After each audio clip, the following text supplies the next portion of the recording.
There is a moment most people never talk about. It doesn't happen loudly. There's no argument, no betrayal dramatic enough to tell others about. It happens quietly, usually late at night, when you realize something uncomfortable. You've been trying to survive a world that doesn't reward softness. Not because you are weak, but because you've been available. And availability, when unmanaged, becomes vulnerability. Most people believe strength comes from confidence, motivation, or discipline. But that's not where real power begins. Power begins when your nervous system stops panicking, when your emotions stop reacting automatically, when your presence no longer asks permission. That is the moment a person becomes difficult to damage. Let me explain. Imagine two people in the same situation. Both are ignored. Both are disrespected. Both feel dismissed. The first reacts immediately. They send messages. They explain themselves. They try to fix the misunderstanding. The second does nothing. No explanation. No emotional performance. No chase. Only distance. The difference between these two people is not confidence. It's regulation. One is controlled by emotion. The other controls it. And in every social system, workplace, friendships, relationships, hierarchy, the regulated individual always holds more power. Because power is not loud, it is stable. Most people are not broken by what happens to them. They are broken by how often they abandon themselves trying to keep others comfortable. They tolerate things that disturb their peace. They ignore instincts. They override discomfort in the name of being good. But psychology tells us something uncomfortable. The human mind does not respect unlimited access. When someone can reach you anytime, interrupt you anytime, or cross your boundaries without consequence, their brain subconsciously categorizes you as non-threatening. Not bad, not evil, just safe to disregard. That's not cruelty. That's neural conditioning. The brain learns through patterns. If there is no cost, there is no caution. This is why people who overgive often feel invisible.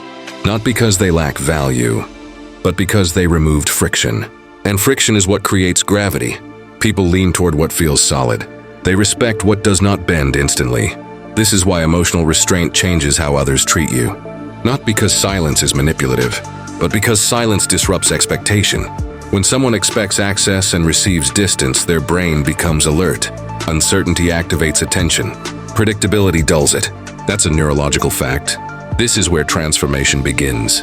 Not when you become cold, but when you stop over-functioning emotionally. At some point in life, pain stops feeling unfair. It starts feeling instructional. You begin to notice patterns. You realize you didn't lose people randomly. You lost them when you stopped being useful. You were valued for emotional labor, for patience, for tolerance, not for presence. And that realization hurts. But pain, when processed correctly, becomes intelligence. Most people try to escape discomfort. They distract themselves. They numb it.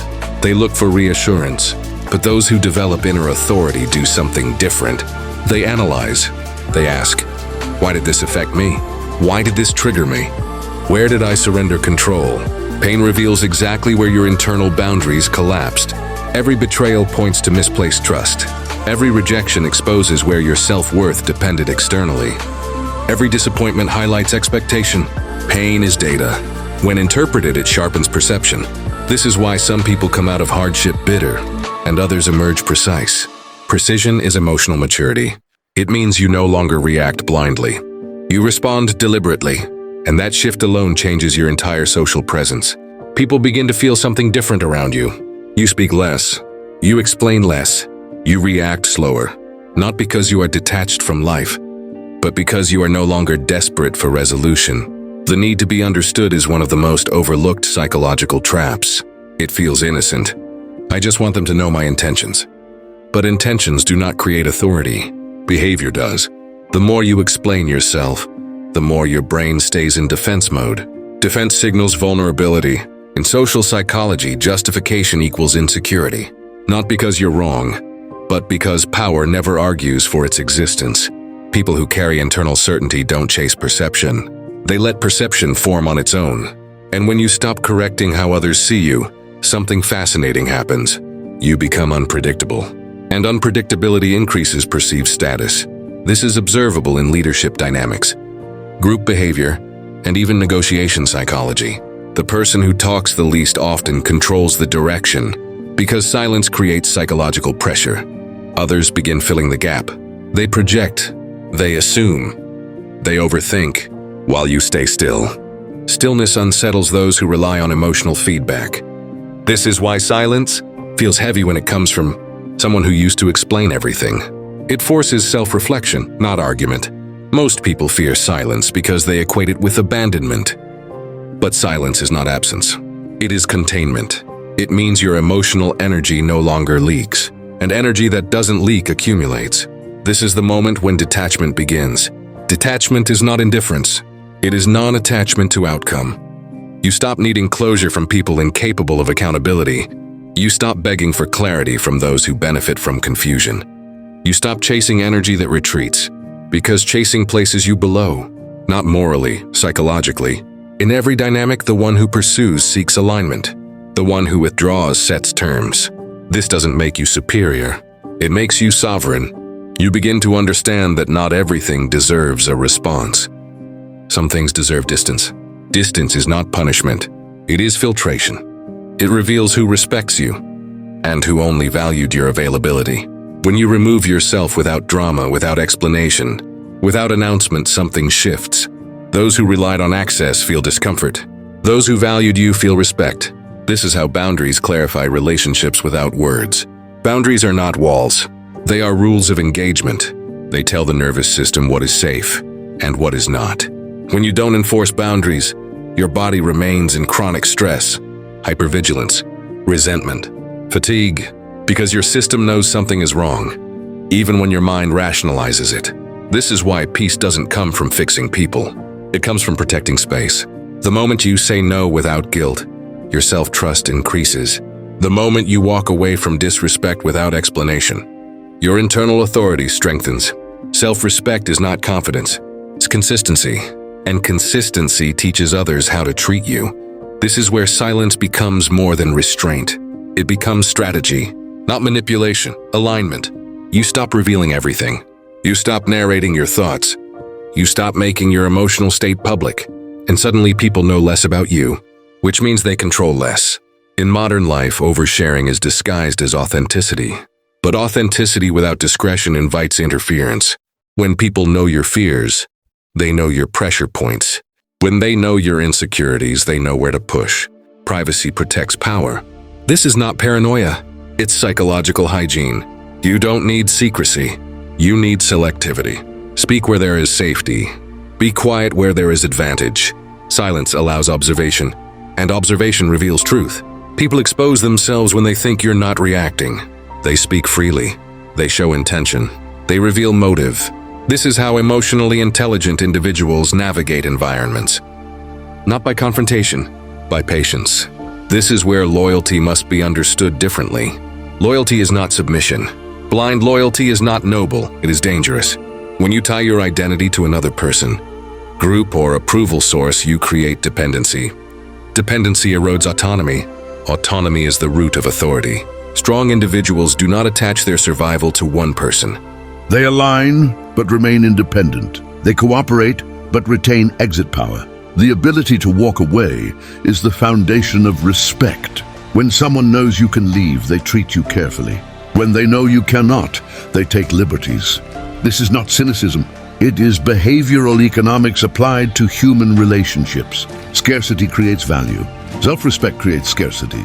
This is why the most powerful individuals are not desperate to prove loyalty. They demonstrate alignment through action, not devotion. They remain composed even in closeness, because closeness without sovereignty becomes submission. This does not mean you betray others. It means your highest allegiance remains internal, to your principles, to your stability, to your future. Halfway through this message, let this be clear. Subscribe now for psychology-based power, discipline, and self-mastery content weekly. As you integrate these shifts, something changes. You stop reacting immediately. You pause. That pause is everything. Because between stimulus and response lies control. When you master that gap, manipulation loses its grip. No one can rush you. No one can provoke you easily. No one can hijack your emotions. This is when you become difficult to disturb. Not cold, grounded. People sense this. They feel it in your tone, your timing, your stillness. You no longer chase reassurance. You don't need applause. You move with internal permission. This is what it means to become untouchable, not invincible, but unhooked. Insults lose power because they don't define you. Rejection loses influence because it no longer determines your worth. Silence from others no longer creates panic because you generate your own stability. You stop asking, why did they do this to me? And start asking, what does this reveal? You stop trying to be liked. You start being aligned. And alignment creates a gravity no validation ever could. People may not always understand you, but they will feel something undeniable. A calm, a firmness, a boundary they cannot cross casually. This is not dominance over others. It is mastery over self. And self-mastery is the rarest form of power, because it cannot be taken, only developed. The world will continue testing you. People will still disappoint you. Circumstances will still shift unpredictably. But when your center is internal, chaos no longer dictates your direction. You become the constant. You move with intention. You respond instead of react. You conserve energy. You choose your battles. You protect your mind.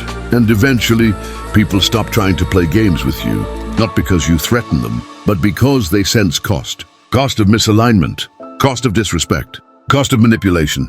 That cost is your absence, your withdrawal, your silence, your refusal to participate in chaos. You don't need to announce strength. Strength announces itself through consistency. When you reach this state, life changes subtly, not dramatically, quietly. You walk away sooner. You recover faster. You trust yourself deeper. You stop breaking, not because life softened, but because you hardened where it mattered, internally.